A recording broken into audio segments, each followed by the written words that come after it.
Hi, this is Diab Dar-Issa with UST 306 Professional Development for Urban Affairs, Professor Suarez, and this is my informational interview.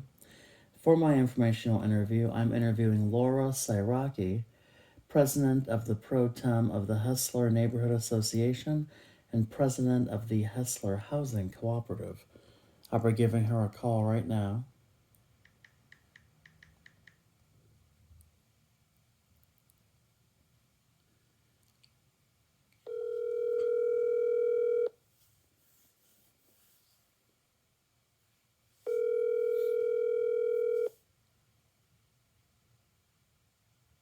Hello?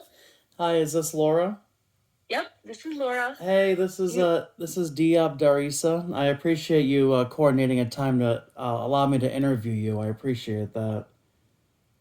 Well, thank you for asking me to be interviewed. I was thinking I'll probably have to send you a therapy bill after. Oh no, no. I wanted it to be when I knew I had to do the project. I wanted it to be like a like-minded urban professional, and I was like, oh yeah, I've spoken with Laura a few times, and I know about like the things going on in the Hessler neighborhood. So I thought it was perfect. Oh, cool. Okay. Can you say your name again for me? Oh yeah, it's Diab. First name Uh-huh. Diab, last name Darisa. I always tell people Dar-Issa. it's like Diablo without the low. Diab? Yeah. Mm-hmm. Dar-Issa. Okay. Yep. And Yeah. and then as you know, obviously, just a disclaimer there. I'm a Cleveland State University student conducting the informational interview to learn about your professional experience in the industry and just kind of what your day to day role looks like, if that's okay. Professional experience in the industry. That sounds so professional. Yeah. Okay, yeah. Okay. I'm gonna take notes too. Professional experience in the industry and my day to day. Yeah, And exactly. the industry being urban. You're a student of urban affairs or planning or what? I'm sorry. Do you Yes. mind sharing a little background? Oh no, I don't mind sharing it all. Okay. So yeah, my major is urban and regional planning and development. And but with a minor in sustainable urban development. And then I also plan on getting my certificate in historical preservation and GIS. But those are just some of the many interesting facets of the urban planning umbrella, or not just urban planning, but urban affairs as a whole. So, so yeah, I feel like it's kind of more than just this is exactly what I want to do. So I have to find someone that does exactly that. I think with urban affairs, it really could just be like what you're doing is what I can see myself doing post graduation. I mean, being president, that might take some time, but. Oh my goodness. That's no, that's funny you're saying that. Really? I don't get paid to do this. Oh no, Okay, it's so you oh no, you it's oh fine. wait, Even just let's go back just a second if you don't mind. uh huh. Urban and regional planning and development, sustainable. What there were four things. The preservation certificate. What is it called? Preservation. Historical preservation is one of the certificates I'm consider looking into. Well, that's what I will be Yeah. working towards. And then the other certificate is GIS. Yes. Okay. Um, but in terms of major and minor, the major is urban and regional It really, I guess, the verbiage is urban and regional planning. Um, Development is in there, but then that kind of makes it sound as if I'm like, developing new buildings, and that's kind of like against kind of because I'm more on the historical preservation side, so I wouldn't really be like a Yeah. developer. It would just Oh be gosh. like urban and regional planning, and Oh, I then see. with a Okay. minor in sustainable. So how can we do that Oh, that's your sustainably? major. Yeah. Okay, and what is the minor called? Major, or the I'm sorry, the minor is called sustainable regional planning and development, or just sustainable planning and Oh development? no, the minor is sustainable urban development. Sustainable urban development. That Yeah. sounds good. Oh, cool. Okay, urban and regional planning and development, Uh huh. sustainable urban development, historical preservation certificate, and a GIS certificate. Yeah, that's the end Okay. goal. Yeah, the two certificates I think will be after graduation. Uh-huh. But yeah, so it sounds like a lot, but I wanted something that kind of captured everything I'm interested in. So I Yeah, was like, so oh, I'm gonna cool. go for some certificates too to kind of make it look Yeah. even better. Oh my gosh, what year, can I ask what year are you and what class is this for? This is for my professional development for urban affairs class. So that actually it has that in the name, which is funny. But I'm actually technically credit wise, I guess you could say I'm a junior. I was a part of the Tri C CSU partnership. So I did the first 2 years at Tri C and then the last two at CSU. And I just transferred to CSU this January. So I should, if everything goes according to plan, I should be graduating maybe this time next year, hopefully. Okay. Oh, wow. Amazing. Okay, you just spent your first year At at, CSU. Well, yeah, it's okay. the first semester's wrapping up, so really this is like my first You go. started in January. Yeah, I graduated Okay. Tri Yep. C December of 22, and then Okay. I Yeah. immediately Hmm. jumped into CSU this January. Yeah. Okay. And this is for urban affairs class. Yeah, professional development for urban affairs, UST Professional 306. UST. Oh, cool. Can I look at the syllabus? Oh yeah, you could. Oh yeah, definitely. It's right on their Oh, that'd be website, I'm cool. Who's assuming. your professor? Do you mind if I ask? Oh, Professor Suarez. Professor Suarez. Okay, I have no formal training in any urban studies. I have a bachelor's degree in botany, and it's old. I graduated in 1998, 97, I think, and then I came right to Cleveland to work at the Botanical Garden in 1998, right out of college. Oh, that And I actually find that yeah, trajectory really interesting. yeah, it wasn't. I I was lucky to find Hessler Road. It was like um I never ever wanted to leave it. To be Oh, honest, I mean, I thought I was going to just have a stopover on Hessler maybe, because I was young, but then I was like, oh my gosh, I ended up in an affordable housing situation, and that is something that I'm really really grateful for, and I want to protect. It's really worth protecting. It's so oh no, rare. I hear you on that, and I actually think that that even makes it even better because I think it kind of shows how you can segue into a position that falls within the urban umbrella without even maybe even without even either trying or maybe just realizing that oh it's you kind of found yourself in this world which I think is pretty interesting. Yeah, yeah, just because I think, well, when you have an opportunity, well, did you grow up in Cleveland? Just out of curiosity. Oh, I did. Born and You raised. did. Yeah, I Mm-hmm. grew up in Cleveland. I went to through no choice of my own. I was a kid, and I'll tell you why I'm saying it like this. But I went to high school in North Olmsted, out Uh-huh. in the suburbs, and then I moved back to Cleveland as an adult. The reason I say it like that, not that I didn't enjoy my high school years, but if it was up to me, I would have stayed in Cleveland my entire life. But and Uh, I would have gone through with high school with in the Cleveland school system, but yeah. when you're that young, you don't have a choice. But needless to say, I enjoyed high school, but I always tell people, yeah, born and raised, even though North Olmsted's the greater Cleveland area, but I was only there from the time I was 14 until I moved out at 21. So yeah, I lived in Cleveland ever since, and I actually bought my home. You're in the Hessler neighborhood. I'm in the West Boulevard neighborhood. I bought my home in January 2020. Oh, congratulations. It's so beautiful. And it's Edwardian. Is that what you call it? I don't Vic, know architecture. Victoria. So technically, the Victorian period Uh-huh. was like 1860 to 1903. But my house Okay. was built in 1914. But I knew I was going to learn so much. I'm so sorry.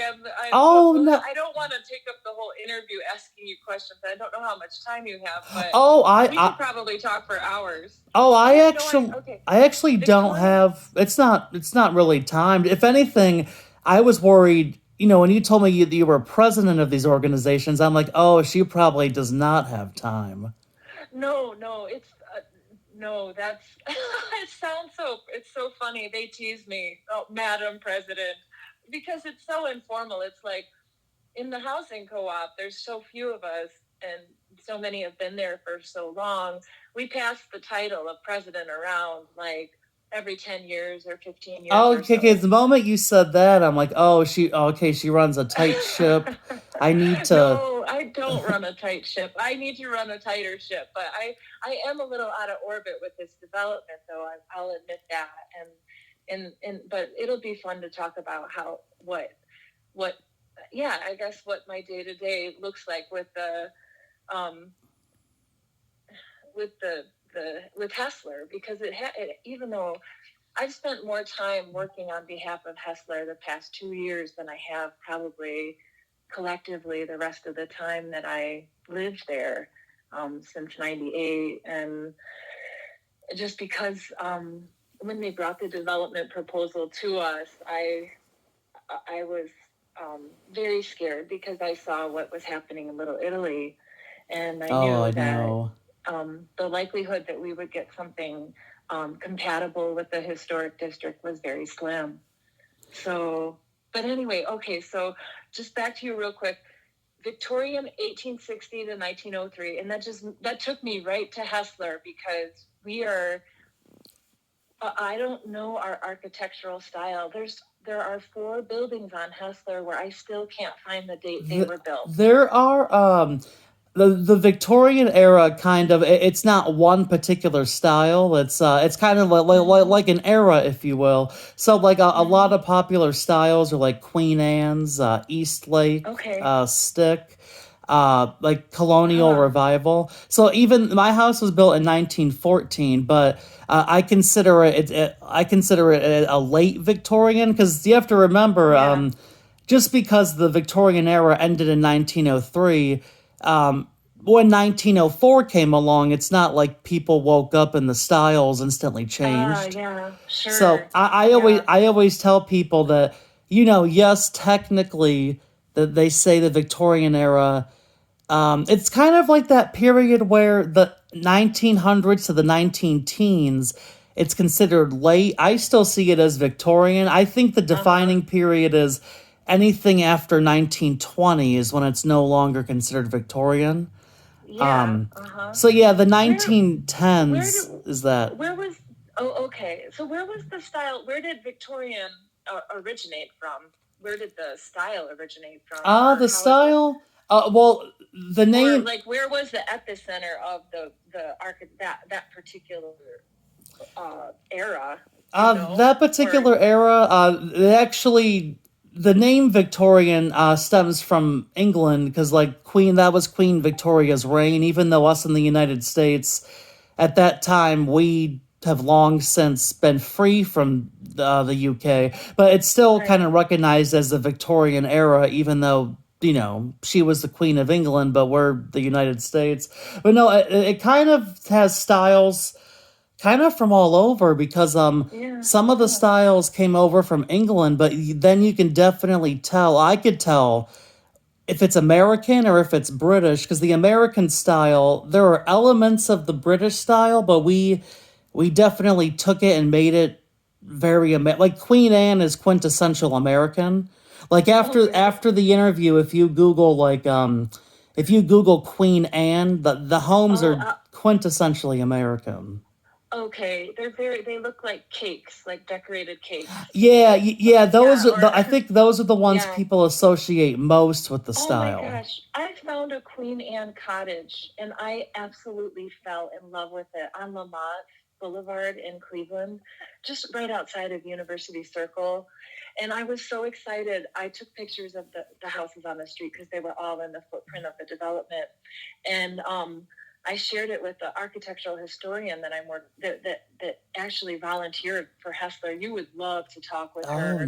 She nice. found us online, and she said she's a historic preservation and architectural historian, and she at first said to me, she said, I when I see development concerns like no new development I don't, she said, I don't always think, no, historic districts don't have to be exempt from development. You can have development in historic I districts. know, and that kind of um saddens me.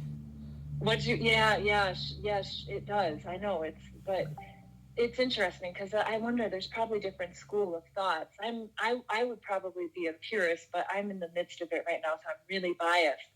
But she said she looked at the proposal, she looked at the process, and I should send you her work. You would sometime, we'll connect on that, and I'd love to share her work with you and connect the two of you.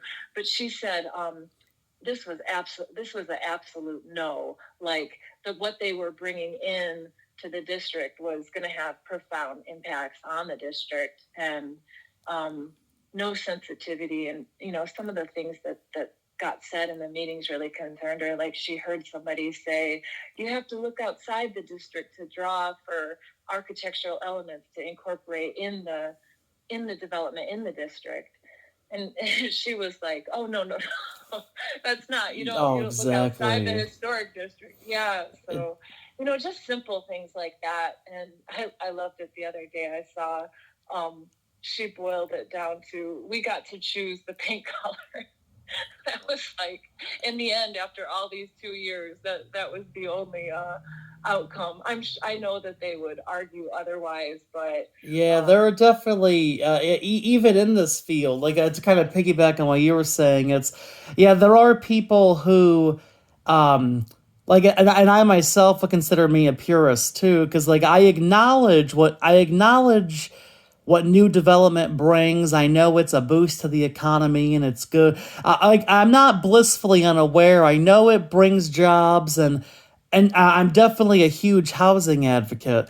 But living in such a historic city like Cleveland, we have such an amazing historic housing stock.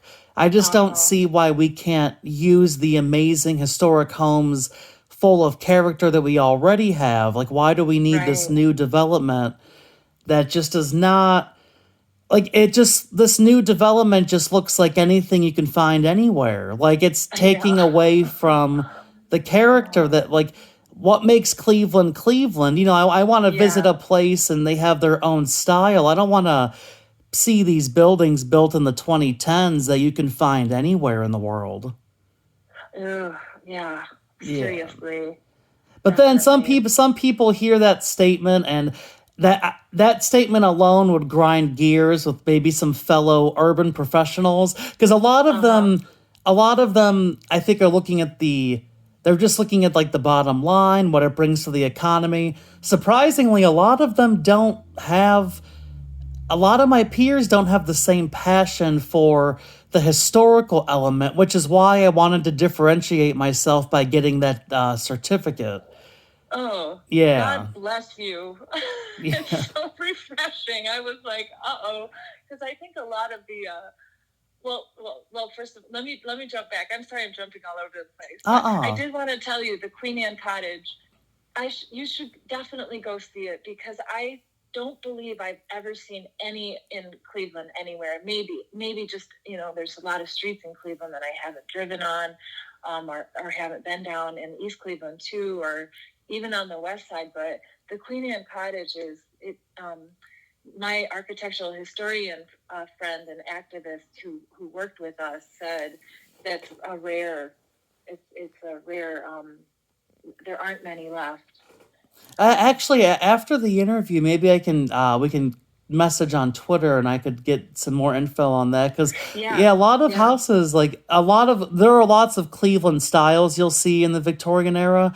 Like well, my home is a colonial Victorian, so it's Colonial Victorian. I think the style is it's colonial revival. I think they would, but yeah, definitely a colonial, which is when you see what a colonial looks like.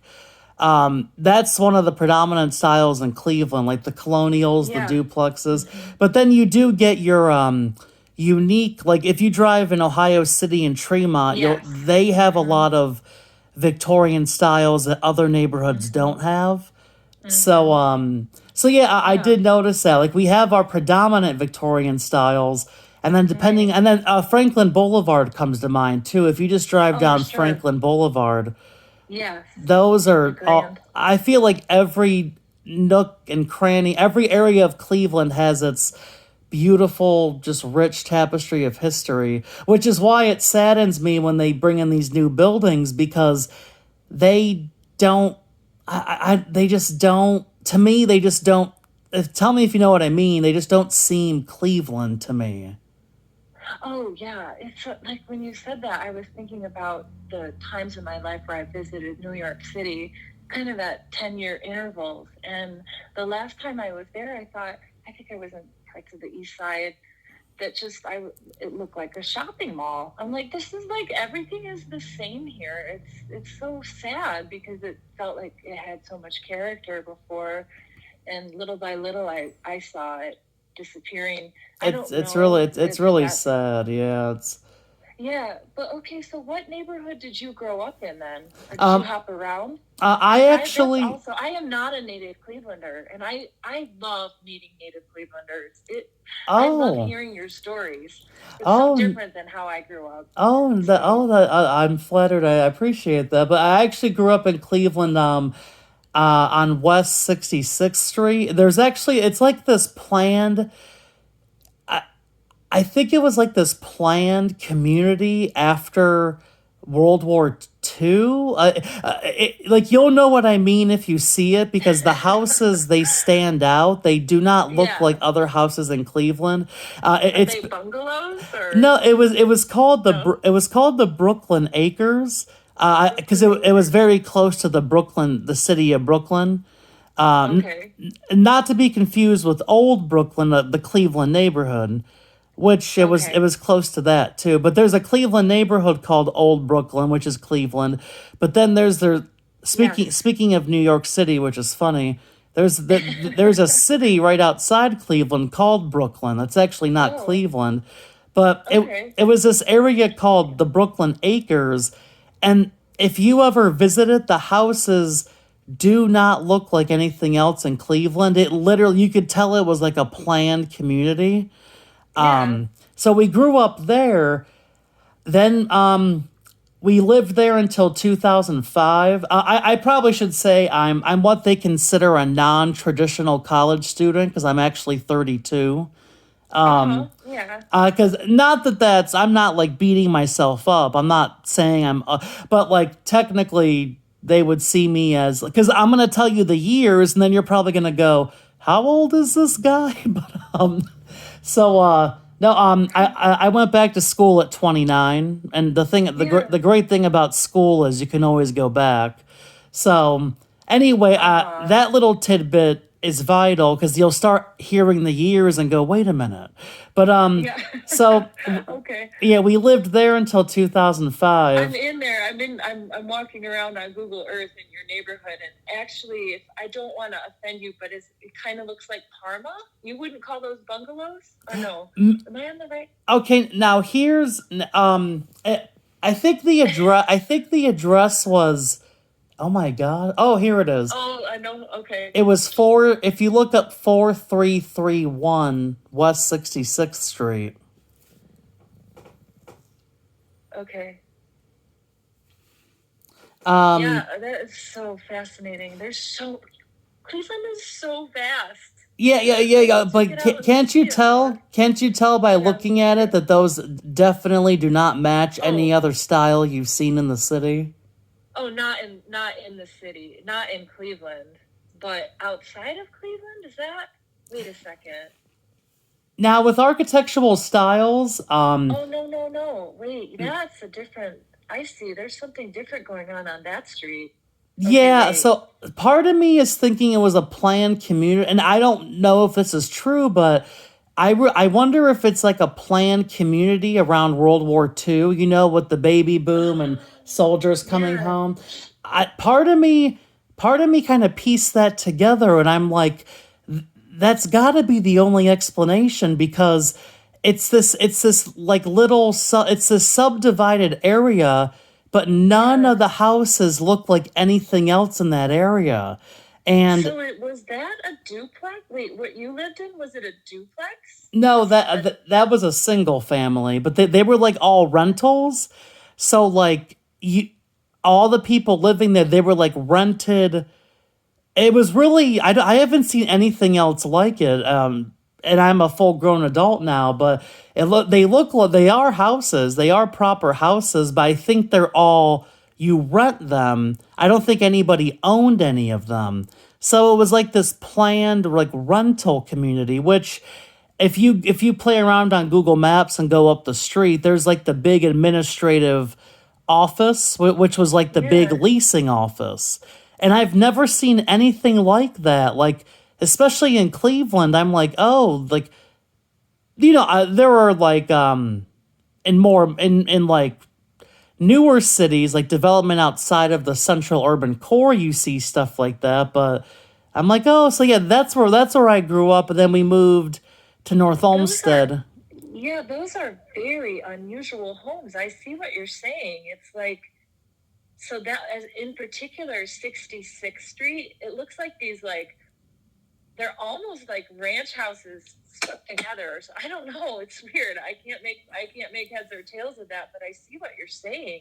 Yeah, it was They have two driveways. They look like doubles though. yeah, there are we were in a single, but then there were attached ones, which I guess you can call those duplexes. Then there were Yeah. like up and down ones. Yeah, and there's one that almost looks like row houses or townhouses or something. Yeah, and then at the At the end, dead end. at Oh, either end, there were the two-story ones, and yeah. it really is fascinating because on their own, you could recognize the styles, like, oh, that one looks like a ranch.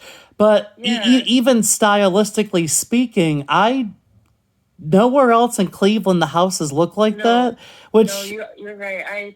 which is Yeah, I very must have been in a different fascinating. part of the neighborhood, which is really what?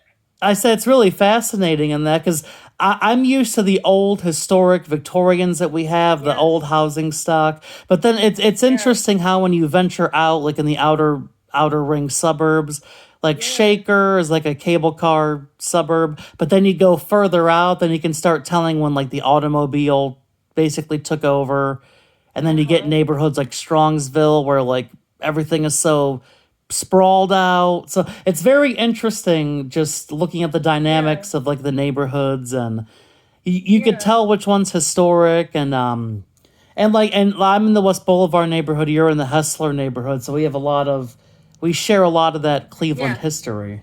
Definitely. So you said 1914? Yeah, so yeah, my Yeah. home is 109. So she just turned Cool. 109. She just turned. Oh, I love. Does she have a name? I actually haven't named my house yet, and I've been a homeowner since January 2020. I just same thing with my car. People always ask like, and I'm like, oh, I never named my car. I never, but I don't name my car either. Oh, but your house is. Yeah, go ahead. oh no, but I've always, out of respect, I always say like, kind of like an old captain would call his ship like, oh, Yeah. she's a beauty. I always said, oh, she's a beauty. She just She turned is a 109. beauty. I'm And looking at it right now on Twitter. oh Yeah. yes, and on Twitter, I commissioned an artist back in 2020 to draw my house. I Oh, saw his work and I said, "Can I send you a picture? And can you please draw my house? Kind of make it like sepia toned, kind of uh-huh. kind of like an old like Yeah. 1800s photograph." And he Yeah. I gave him my address. I paid him on Cash App, and a few weeks later he sent it to me, and the picture's hanging up in my living room. And actually, Yeah. and now I'm kind of jumping all over the place too. But That's good. That's.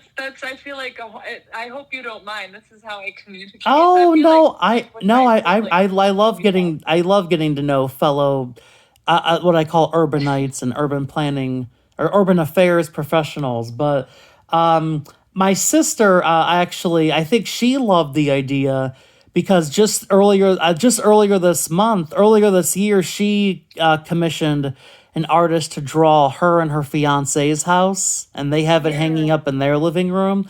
So it's kind of funny how like something I did, she thought it was cool, and so she did the same thing with her house. So, Yeah. but yeah, it's a piece of art that I got it done in 2020, which is the year I bought my house. So for years to come, I can always look at that picture and know, oh yeah, that was that picture. I got it done the first year I bought my home, and Yeah. it's just a beautiful. And I still follow him on Instagram. He's like in the Detroit area, so Oh, yeah, cool. so Detroit has a very similar history, and he photographs a lot of Yeah. Victorians as well. So that's how I Hmm. found his work, because he did some other drawings, and I'm like, hey, can you draw mine? And to this day, I'm like, that's my perfect Facebook and Twitter cover photo. I'm gonna, Yeah. so, and I get a lot of compliments on that, so I appreciate that. Yeah. It says it all, really. It's great. But I do need to give the artist credit, because I think a What's his lot. name? Do you remember? Oh, I actually don't know on the top of my head. But I always mention it was an artist because it'd be cool if I was able to draw like that. But yeah. But you're an artist too, right? Because I think I know. I'm sorry I didn't have time to follow Oh up on no, the no. artwork that you. I like a lot of art, but I would say I kind of like you consume. I always say when it comes to art, I'm like a consumer, but when it comes to Mhm. like my passion, like well, here are some passions. Like I'm a huge antique collector Oh, too. cool. Well, my biggest passion I would say is Victorian architecture and history, and then Hmm. coinciding with that, antiques. Like I have a ton of antiques all throughout my home, and then gardening too. I love. Oh, I could talk your ear off about antiques and gardening. You're probably like, oh no, now he's not going to stop talking. That's so funny. But I think Oh the my I gosh. think the picture the artist drew of my house, Yeah. you could kind of see the elements of gardening, because he captured like the front lawn. I don't know if the Twitter cover photo No, it shows the doesn't whole. have that. Yeah, Oh, because yeah. he, It just he has he the. even drew like the plants and like the plant on my front porch, and I'm like, oh wow, he really gave all the detail. That's awesome. Oh, you picked the right artist. Yes, That's so yeah, cool. but Yeah, so okay, so just so you went from that neighborhood with those funny World War II uh returning soldier houses, and then where did you go? Well, what elementary school did you go to? I went to William Rainey Harper. Wait a Okay, I've minute, did heard of I? Harper. Yeah, I went to William Rainey Harper, which actually kind of in the realm of what we were talking about, like development, and not. I don't like seeing them take away history. The building itself was, oh my gosh, it was. I still remember how beautiful and historic it was, and that now if you Google William Rainey Harper today, Yeah. I think it's like a new 2010s building, but then I have to approach it from this perspective. I understand the need of them updating schools, but Uh-huh. part of me is like, if money wasn't an option or a concern, can't you just restore these beautiful ones that we have? So Right. part of me is like, I want people to know, like, yes, I'm acknowledging that they, recognize students need maybe a safer building, but it's just sad to see them take away that character. Like that building was just, and you could still see them today in Cleveland schools. I think Louis Agassiz is still standing. Okay. John Marshall, a lot of these old, I think like 1910s, 1920s buildings, there's a particular name they have, like the style, but they are just these beautiful, historic, ornate, brick, sprawling buildings. And some of them are still standing, but unfortunately, some of them have been demolished, and new Yeah. buildings were erected. Like I'm on West 98th Street. On my street, that actually happened. The On my street, I it's what's the school Elmira Elementary. It Uh-huh. I think that building was put up in like the 2010s. So you could tell it's newer, but then every time I see something newer, I always wonder like what used to be there, and so Right. it's kind of like it's kind of bittersweet because I understand. Yes, they probably have to do it, but I think you could still mourn and miss the building that used to be there. Uh-huh. Yeah. Oh, definitely. But then you'll get Yeah. people who, like I said, there are lots of people surprisingly in the urban affairs world who maybe don't focus on or really care too much about the history. And to me, that's kind of sad because I feel like to be in urban affairs in any position or field within urban affairs, you have to have like a respect for that particular area's history and how their neighborhoods are. And I don't know, like to me, it's not all about new development and oh let's bring this here. But the only time I'm happy is like, for example, in downtown Cleveland, they're building that new Sherwin Williams headquarters. Yes. Mm-hmm. That I'm happy about because it's replacing a parking lot. Right. Like, Mm-hmm. stuff like that, like, new development like that makes me happy. Like, okay, you're just Right. taking away a parking lot. We don't need a parking lot.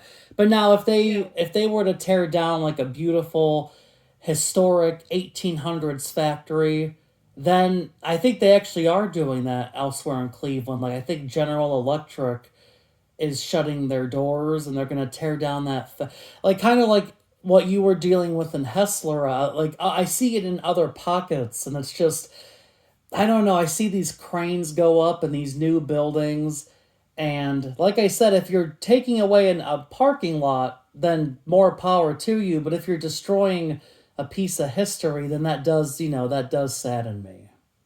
Yeah. Yeah. And actually, that's funny you're saying that too, because I think that, you know, like the what happened on Hustler, to bring it back to Hustler, is with the backyard of that grand home, that once grand home that I know was built in 1905 on the corner of Ford and Hustler Drive. Oh, That's gorgeous. like yeah, it really is.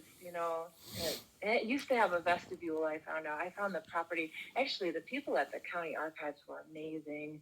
They helped us find so many resources, and I found, there was a vestibule on the front of that at some point had gotten taken off, but since we let UCI use it to let their renters park their cars there, they were able to pitch it as a vacant lot, like a parking lot, and like get support for development of a parking lot when actually it was really a backyard that we let Oh, them park on. that So okay. I don't think I recall hearing that element. Okay, that would actually I think that would add even more insult to injury. So they basically just well, was it a case of like eminent domain? Did they just say, "Oh, we're going to no, take this parking lot"? yeah, no, we never owned the property. I think what it is the case of like a CDC with a massive insensitivity to the people in their footprint. So, do you know how the CDC system operates in Cleveland? Are you familiar with them at all? I actually interviewed with the CDC a few years Mm-hmm. ago before my current position, which Yeah. my current position actually so, funnily it's the best job I've ever had, the best money Oh, I've ever great. made, but Yeah. it's actually Oh. not in urban affairs. I work for air gas, which is funny Oh. because everyone's like, "Oh, I thought you worked in urban affairs too," and I'm like, "Well, after graduation, I can find something." But I actually interviewed with a few CDCs before going back to school. Mm-hmm. And I think that was one of my decisions to go back to school because I realized that to work in this field and be taken seriously, I think they would. I got pretty far in the interview process, but I think my only hindrance was I didn't have a related Mm-hmm. degree. Mm-hmm. So but then that's what kind of made me go, well, if this is something I'm passionate about, I've been putting off school. Let me finally go back. And then, like I said, that's when I went back at 29. Yeah. Okay, so okay, so just so the trajectory, so you were in the little plan development, and then when you turned 14, you moved to North Olmsted for high school. Yeah, Or and where because did you go to junior high? oh, What I junior actually high went to school? junior high. The school's still standing too. I went to junior high at Charles Anthony Mooney. Mooney, Charles Anthony. Any relation to the um council person? Uh, Mooney? oh, oh, you know what? I never put those two Oh wait, no, he's together. a judge now, right? Is he a judge? The name sounds very familiar because like a lot of those like political like ads I'll get in the mail, like re-elect this person, but no, Mooney. Oh my gosh, that does sound really familiar. I think there is a Mooney in like local Cleveland politics, but I don't. If Huh. there is that I wonder family if that's an old tie, family. yeah, if there is that family tie, that would be very interesting. Yeah. I never put those two together. Brian Mooney, I think his name was, and I think he's a judge now. I only recently got involved in Cleveland politics, so I don't know all of them very well either. Oh yeah, But maybe there is for yes. I went there for middle school, then North Olmsted for high school, and then I graduated 2009, and then I just yeah. kind of I went back to school in 2011. I got a few credits and then 2012, but back then I was 20, 21. I was very young and naive, and I always tell people I needed to live out my 20s and mature and realize exactly what I want to do and then go back to school, which I think is really great about college is that Yes. even though the movies make it seem like it's only for 18 to 22-year-olds, that's kind of what media kind of, by the time you're 22 you should have this degree, and yeah, but then no, I realized that when you go Yeah. back, when going back as an older adult, and I tell people Yeah. that and they're like, oh, you're still a baby, shut up, but but like kind of going, 32. yeah, kind of going back, like even just living a few years and realizing exactly what you want to do, I'm a lot more passionate because I know I'm going for something I truly love. When I was 20, I really had no idea what I wanted to do. Mm-hmm. Mm-hmm. Yeah, Yeah. so I thought sometimes I think I Did tell you have, people so that. you had different jobs throughout that time, or? Yeah, kind of Uh, throughout that time, just different jobs that paid the bills. yeah. Like I said, the current job I'm in, even though What's I'm working air with gas? industrial gases. Yeah. So you drive around tanks or Oh no, no? I don't. I'm a dispatcher. I'm like the PM. Okay. I'm like a PM analyst. So I kind PM. of build the trips, coordinate the trips. There's What does planning PM involved. stand for? Oh, PM cool. at night. I work overnight. Oh, okay. Yeah. Oh, Uh, wow. so it's funny because it's not in the urban affairs realm, but it's funny because Mm-hmm. there's elements of planning to my job, Sure. but not like Sure. urban planning. And then they have like their sustainability. So Yeah. I kind of always like say, oh well, I could in the future after I graduate, I can segue and say I did some planning and some Yeah. sustain, and then they'll be like, oh, what kind of planning? And then I'll say, then I'll explain, and they'll be like, "Oh, that's completely different." But no, Like planning routes for truck drivers yeah, or. yeah. But there's a way you can segue that into saying, "Well, no, these skills would be vital to urban planning and Oh, the critical yeah. thinking." There's always a way. Definitely. There's Are always a you way to is segue. where is Airgas located? That's an Independence. Independence. And do you have like little stations around, or no? They go from Independence, and then how far out do they go? Oh, no, I'm sorry. The corporate offices are in Independence, but there are air gas store. I basically work at the corporate headquarters, so I actually don't Okay. work in an air gas store. Oh, okay. And then the air gas stores are all over Northeast Ohio, or Kind of all over the country. You can do get we like, have any? Oh, wow. Do we have any in Cleveland? oh In yeah, if Cleveland you, proper? yeah, if you look up air gas Cleveland or like your zip Yeah. code, yeah, Uh-huh. yeah, that's you can buy like nitrogen tanks, oxygen tanks, welding supplies, safety gear. Um, it's industrial gases, but it's yeah, Huh. you can get like a plethora of Oh, it's things. on Train Avenue. Oh gosh. Yeah, there is one that's Wow. actually pretty close. I think that's the one you Okay. just were looking at. Yeah. And then one on Waterloo. Oh, Okay. yep. Wow. So do you work regional or do you work nationally? Or Nationally, because even though I live in wow. Cleveland, I deal. My assigned region is the Southeast region. So like Oh, I take care of drivers in Florida, Georgia, the Carolinas, cool. up in Virginia. I think as north as Connecticut. So it's really funny because like I love what I do, the best job I've had. But the funny thing is like even the people at my work, they predominantly have supply chain management degrees. So when I tell them that I'm going to school for urban planning, they're like, "Oh, that's unique because everyone there is like a supply chain major."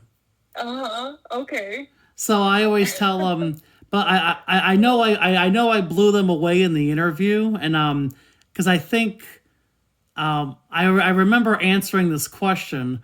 They're like, I think in one of the answers I was saying how like, even though I'm going to school for this major, there are lots of you know, skills that I think I could still bring to the table. I'm showing that I'm devoted. There's an aspect of critical thinking. So I think they were very pleased and they realized that okay, this guy is going for urban planning, but he'll be great for the company. So and I've been there since January 22. So Oh, this summer cool. will be going on a Yeah. year and a half. Oh, cool. Yeah. Oh, Yeah. that's great. Oh, it That's is. like having job satisfaction is so, it's just huge, Oh you no, know? it definitely is. Yeah. And I could definitely talk your ear off about a plethora of topics, but I was wondering if you were surprisingly we didn't start the questions yet, which I could start Okay, those now. yeah. But I want to say I am thoroughly enjoying this conversation. Do not feel you're not keeping me. I hope I'm not keeping you. Yeah, no, no, not at all. I will at some point have to get back to work, but this is good. It's it's funny. I feel like I've been dealing, let's see, just it's nice to speak with somebody like-minded in the field because or studying the field too. Yeah, because it's just like the experience that we've had, except for the handful of preservationists that reached out to support us. Um, for the most part, when dealing with urban professionals at the city level and the CDC level, we have felt like completely misunderstood and just disrespected. I would say like that. Why are we fighting for a gravel lot? Is something we get a lot, and why didn't we buy it in the first place? So the CDC owned it, which is University Circle Incorporated. They owned that land. They own that home, which was converted to apartments in the 50s, but you can't tell from the outside.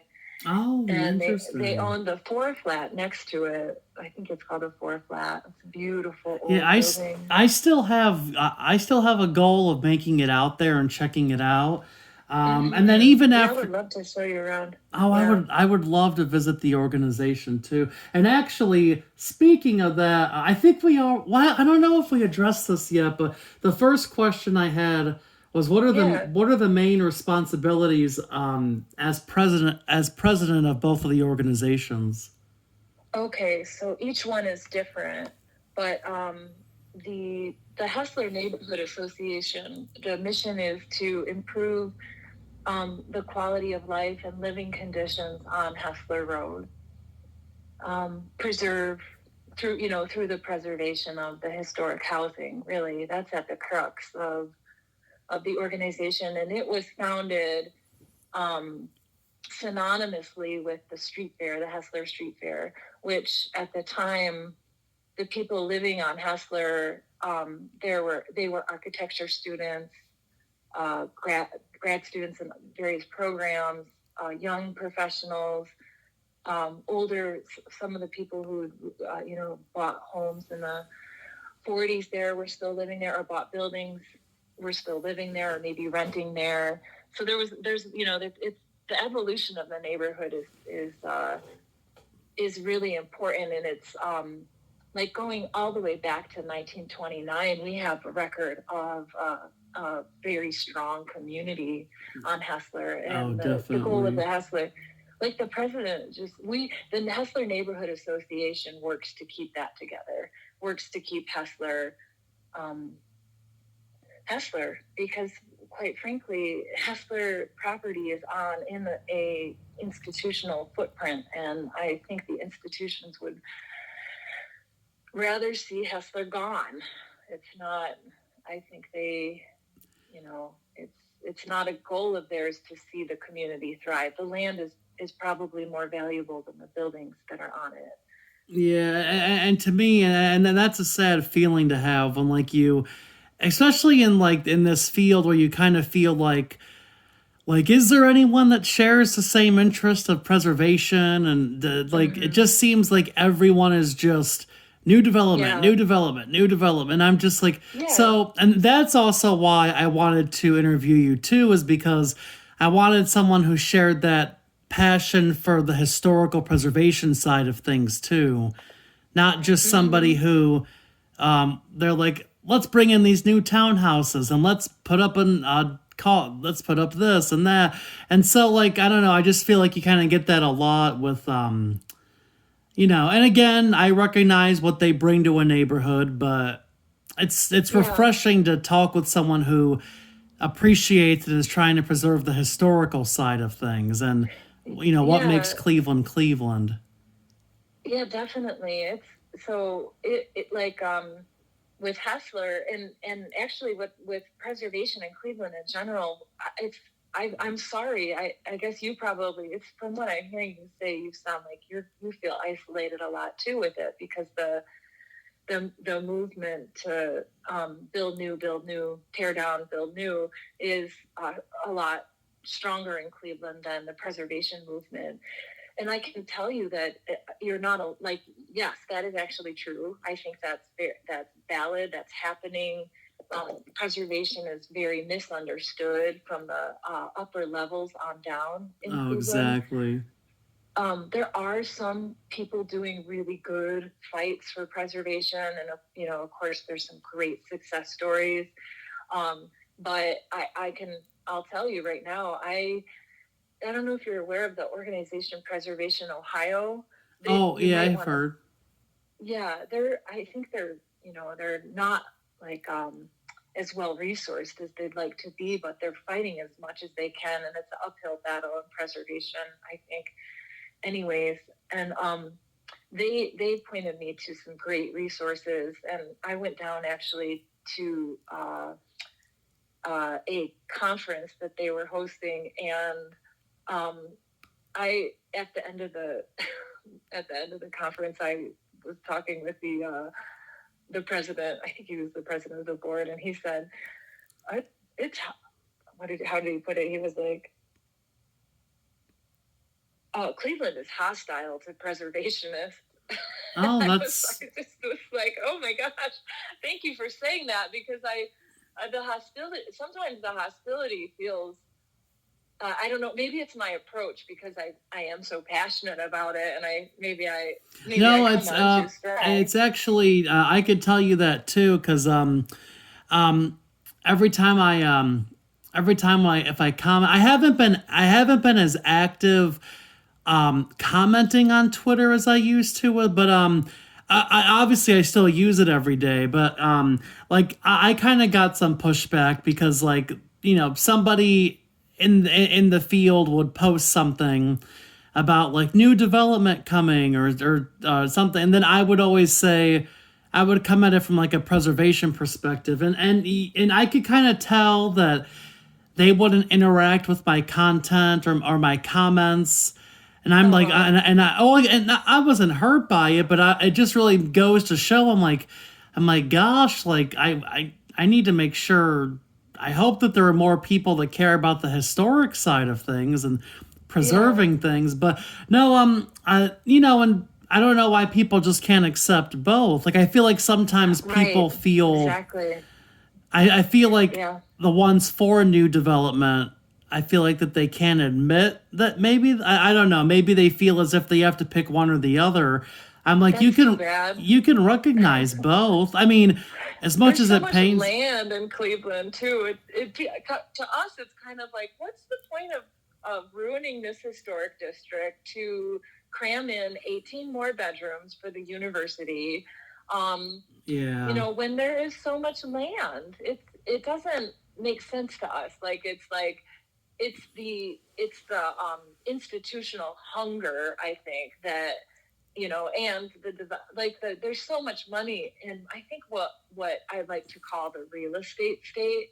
Like there's there's just so much money in real estate and development that it's almost like a, you can't have any say against that. You can't. It's such a powerful force. It's where all the money is, and so a little voice trying to save a place where they can cram in a building that looks like a gravel parking lot just sounds ridiculous. And Yeah, and yeah, anti-progress, and yeah, it's but we just I don't know.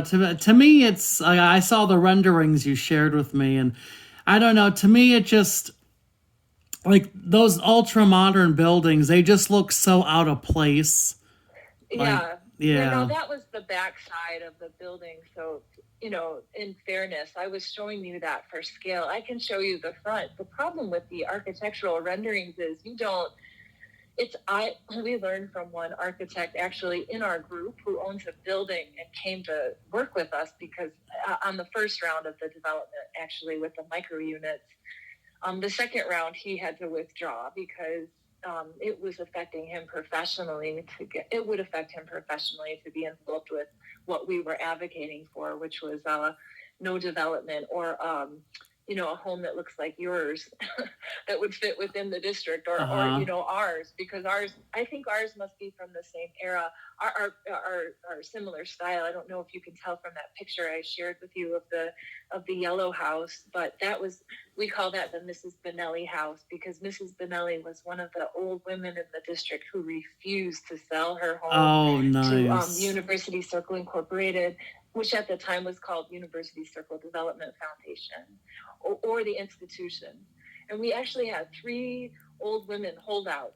I shouldn't be saying old women. I know Oh that's no, not, no, oh no. If but anything, and if, I love hearing stories like that because yeah, because a lot of people have to realize that like that's a home is it's so much more than like just like a lump sum of money. Like here's money, we want you to move, but a home where you feel connected and grounded, yeah, it's so much yeah, more than just like, oh, here's $100,000 to help you move. Like I love hearing yeah, stories like that because it does go to also show that we do have say. But then there are those stories, and there are instances where the city could cry out and say eminent domain, and then that yes, challenges it. But I love hearing about the mm-hmm. holdouts because Yeah, it makes me go, oh, there is hope that like if there's development in mind, that doesn't automatically mean that they could take your,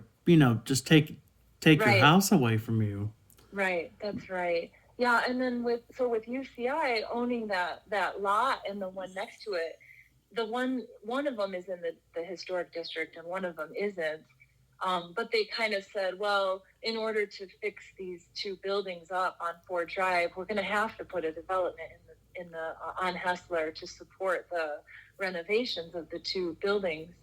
And we strongly question that because the profits on Hessler, there's such a good built-in market because I'm going to just say it straight out, and I'm sure you see this, they exploit students.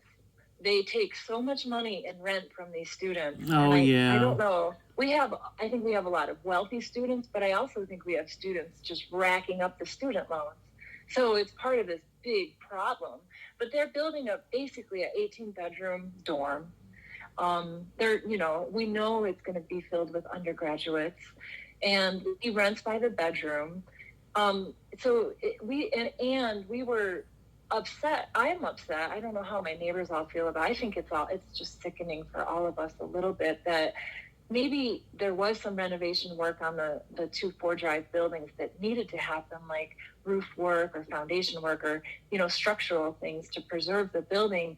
But the we didn't need, wood paneling, historic wood fixtures and ornamentation to be ripped out and replaced with laminate vinyl grade flooring. That really makes my blood boil. Yeah, right. It would, especially the more aesthetic sensibilities you have, the more awful it is, really.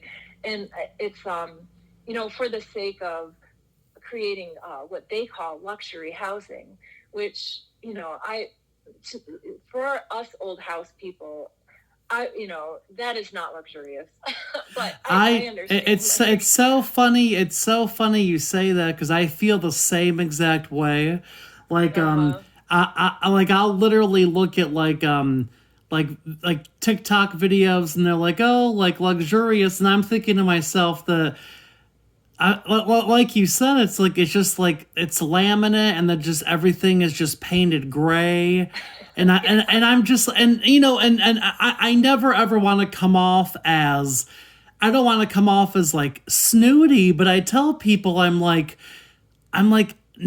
there's no care. Like I just feel like newer homes and this modern, just modern decor and modern. I'm just like, there's no character. Yeah. There's just no character We're at gonna all. Look back at it, if it even lasts, 30 years, we'll look back on it and, oh, that is so dated. It'll be like looking at gold carpet from the 70s or shag carpet or something. I don't know. Actually, it's funny you say that too, because I kind of have that mentality with like the new buildings, like those ultra modern. Like there are some people that build new, but I love when they try that. I mean, you could tell it's new, but they make it look older. But you could tell it's still new. But I respect those more because I feel like they have more of an appreciation for the area. Whereas you get these developers who literally put up something that looks like it's like out of like a futuristic video game, and I'm just like, these are not going to look good in 20 years. Like they're gonna kind of look how the modern buildings of the 80s, when we look back and go, oh, well, what were people thinking when they kind of designed like that.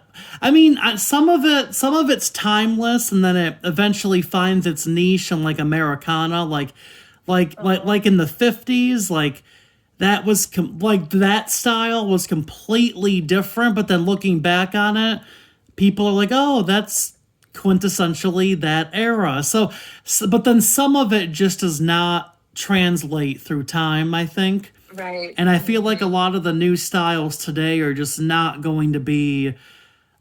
I just feel like they're not going to be something we're going to look back on in 20 years. But then with the historic homes, you can look back at something built in the 19-teens, 1900s, 1890s, and it's still as breathtaking and still as beautiful. Yeah, I know. We're so yeah, for sure. I'm so with you on that. It's funny. We don't. I think the people who live on Hessler, either how do I want to put this? The people who stay, love it. We're so with you. We love the old character, Actually, one of the things that I thought was so funny that we were being accused of is that we didn't want more neighbors. And I thought that was just ridiculous because